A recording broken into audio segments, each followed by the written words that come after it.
tsara indrindra fitiavana tsy miofo tsy mifindra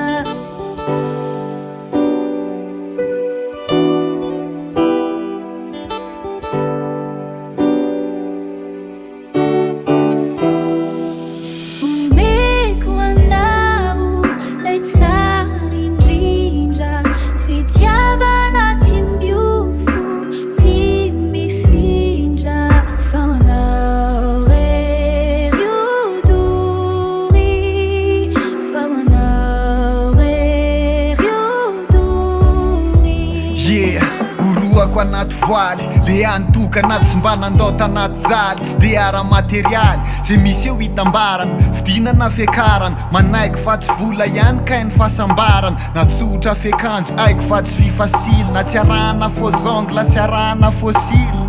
ny amiko meko anao tsisy fameriny de zay rehetra bango fitahina ny famenony fikitra aminao na mbola maizina ny abitso aranoratra tantara fa rasy ratany hafa mety betsaka ny andiso fenao le arofanina mamefa tsy akarapoka sarotra aravaina satria fity tsy mitapoka fifehezantena no ambolena hidoroboko ena maro azany meva aminao rery anay foko no hidoboka tsy hoboboka fa mandra-palasako vovoka meko anao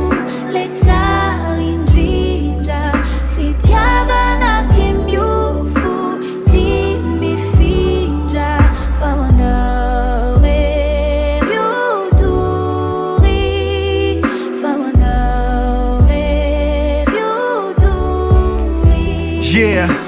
rano hiampitana aiko fa masika onja fa za miampy anao mira fitiavana mafonjy ifameny ifanampy amy lalana mahitsy lay fonotepiny anona fa tsy reo vavan'olombitsy fa sarotra nilaza zasy anao tsisy tomiky reo adiady mamaritra hoe tsisy anjelitsika fa ny vity tena izy tsy mety tsara velatsy atoroko anao ny lafia fa tsy afeniko ny lafibi lafy vidy anilanao ihany azoko antoka fitsikinao ny marina ny fijerinao tsy sandoka ny atsarany ivelany mety ho resin'ireo fotoana fa mizotre tamile fity maimaim-pona fenao le antokana mahainy fa le meko reo ady ze atrehako nanjary to tsireko misy anao za mananamana manolotana nefa mamy raha miaty zay fa vo maika hodivanana meko anao le tsara